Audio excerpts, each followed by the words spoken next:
Hello, everyone. I'm glad to see you join us here on Mary Maiden Apothecary, where I'm going to share with you DIY projects, recipes, and tips and tricks on how to create your masterpieces just the way you like them. And to also help you rid your home of some chemicals and additives and preservatives and things that you just don't necessarily need in everyday products that you buy at the grocery store. So here we can try and replace a few for you so you can rid your home of the carcinogens and toxins, and also maybe even save you a little bit of money along the way. So come join me on this journey and let's whip something up.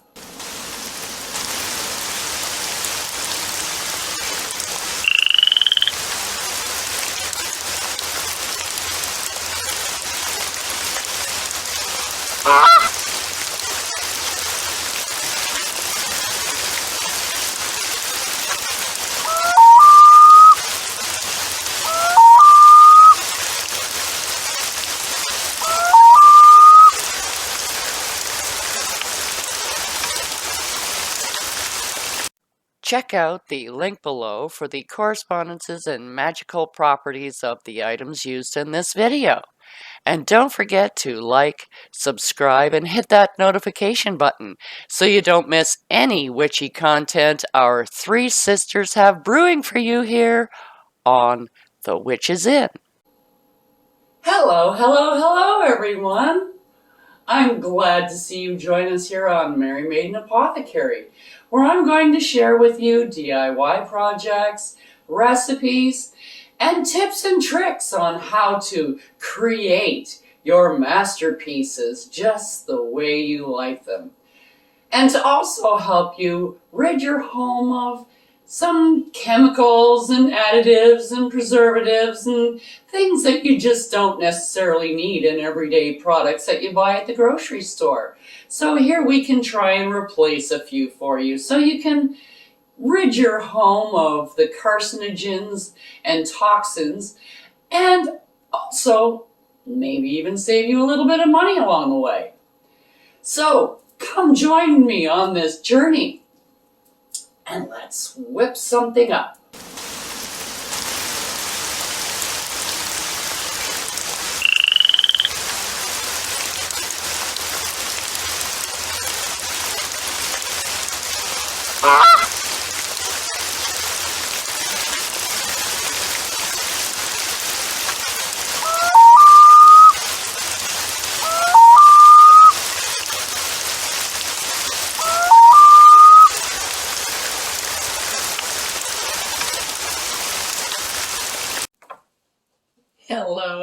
Hello.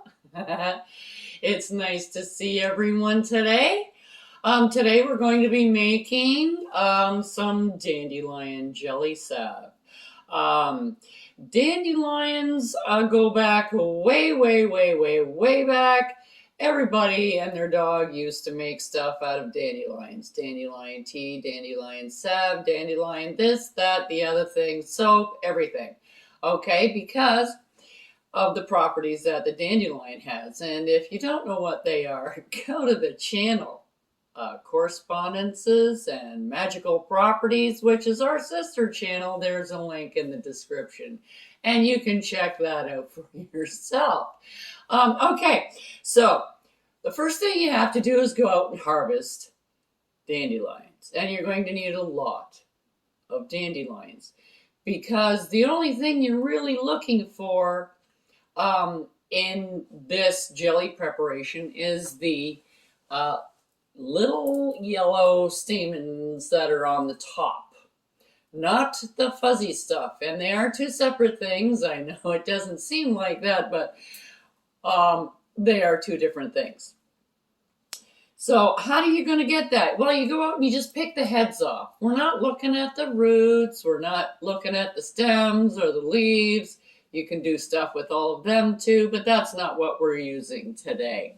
What I'm looking for is just the top stuff. So if you take the top put it in on a cookie sheet, put it in your oven at about 200 or lower. Mine only goes mine lowest is 200. So you put it on that and you let them dry out. Okay, so it's in there for a few hours until it's dried out. And then when it dries out, some of them will push out the yellow in the dandelions, and it kind of pushes them out so they kind of sit on top, so you can just kind of pluck them off. But if you can't, you end up with all this fuzzy stuff, which is fine too. You just don't need the fuzzy stuff. So you kind of pick it apart. So you take all of the yellow that you can get, minus the fuzzy stuff, in one jar or one container, and you put the stem, like the leaves and the other fuzzy stuff, in another container. Now what you do with these two things is you put them in a small pot separately. So you put this, just like this, all dried, in a small pot on the stove on simmer, just very low. And then you take the oil that you're going to be making this out of, which could be any oil really that you want to use. But today we're going to be using olive oil. So you fill it up with olive oil until it comes to the top of the pot, the fuzz stuff. You don't want to drown it, but you also want enough in there that you can use it. So you get it in there, you turn it on, you leave it on there for a couple hours, 2-3 hours. Okay, you don't need to put a timer on it. You just want some, you want a nice infusion there for the dandelions into the oil. Then I take a J-cloth, just a regular, ordinary, everyday J-cloth, and pour the mixture into the J-cloth and squeeze the heck out of it and get all that precious dandelion oil out. For the other half, you do the same thing except with water. Okay, so you can make soap from that, using that part as the water part in your soap. You can also use the oil from this and use water and oil that you used. You steeped both of the parts in dandelion and then you put it together, and you can do that as well. It's just I'm using the oil for this, so I'm using the water, like the tea, the dandelion tea, to make soap with, and that'll be in an upcoming vid. Okay, so once you get that and you separate it out, if you're not going to be using it right away, put it in the fridge. Okay, we don't want to leave it out on the counter and what is that, and cook your eggs in it. Not that it's going to be poison or anything, it just won't taste the same. Okay, so then what you do is you have this wonderful dandelion oil. And well, you can't see it because it's in a dark container, but it is this yellowish color. So this is the oil. Another thing you need is castor oil. You need beeswax pellets, neem oil, vitamin E oil, and frankincense oil. Okay, so this is all what we're going to be using. And now we're going to put everything together in the pot, and I'll give you the amounts as we're switching up the camera. And to the pot, we add 62 grams of our castor oil.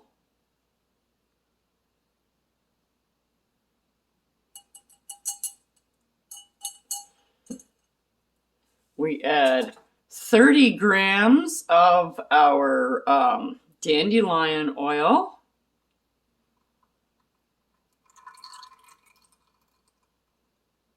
And you can see the color in the oil is marvelous. And 5 grams of the beeswax. Now you don't want to add any of the other stuff to it until this is warm and incorporated. And you put it on low. And the reason why you don't just melt the beeswax and then you put everything else together is because then everything isn't incorporated and everything isn't at the right temperature.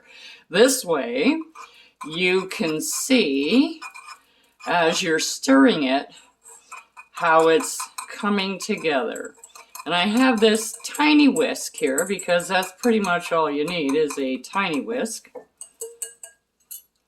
And you just want to melt. Just getting the rest of this castor oil out. And every drop of goodness. Now, as you can see, there's not a whole lot in this pot, but it lasts for a good long time. You don't put it on like, it's not a conditioner or anything. It's a cream. You only need a tiny bit. And if you want to make more, I wouldn't go more than 2 batches at a time because it just doesn't, it doesn't seem to come out right after if you do like 3 and 4 batches. I like doing the smaller batches, but that's just me personally. So now you just continually stir it and keep an eye on it until everything is melted. And this is why I like to put it all in at the same time, because then I know that it's all the same temperature.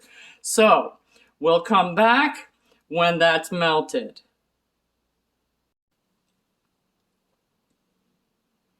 Okay, now as you can see, it is melted.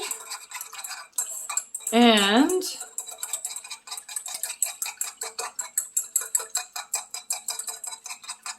you want to make sure that it's mixed well. So once it's melted, I turn it off.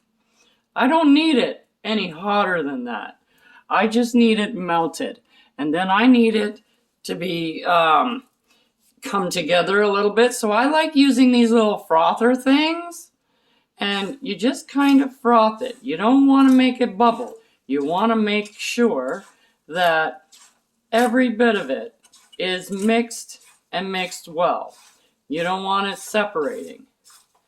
So as the liquid is going, I'm just kind of pulsing it because I don't want a whole lot of bubbles and air in it. That's not what I'm doing.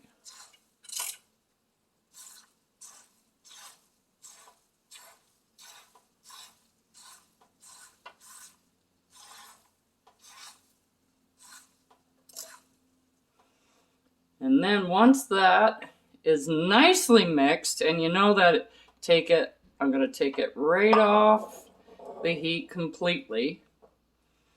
And then you let it cool a little bit. And I like to let it cool down before I put it in the container a little bit so I can see what's going on in here. If it's separating a little bit, I might need to mix it a little bit more. So I'm going to let it cool down a bit. And I'll show you what it looks like when it's all done.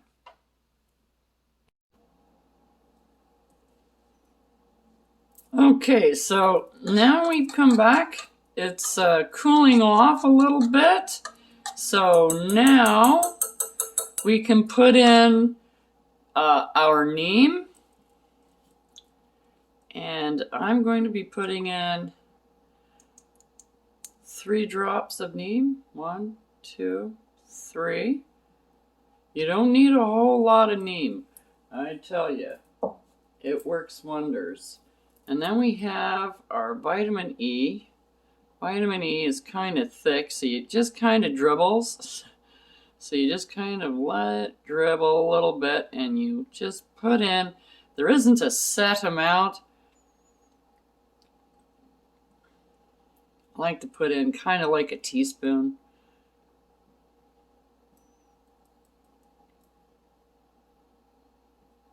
I don't measure it out as such.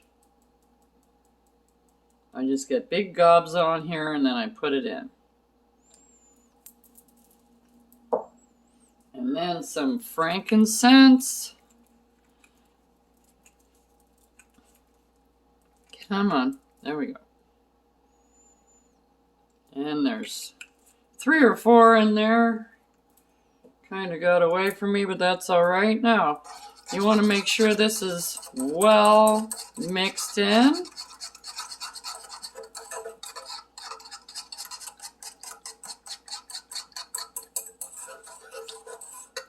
Now you can use your little shot duty if you want the frother, but it's the oils. You don't want the oils to break. These will incorporate quickly because it's still fairly warm. But you just don't want it too hot because then you kill the goodness in the essential oils. So now we're going to plate our concoction, and sorry, I'm right-handed, so you can't see me putting it in here very well. There we go. So that is topped up. Let me get another container.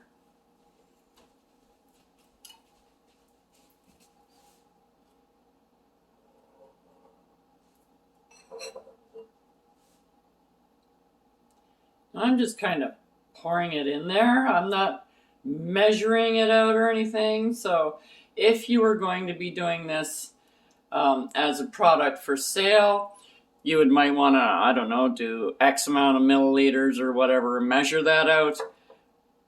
And you also have the option as well to get preservative online. You can get it through Amazon and put it in if you were going to do something like that. But for my personal use, I don't bother.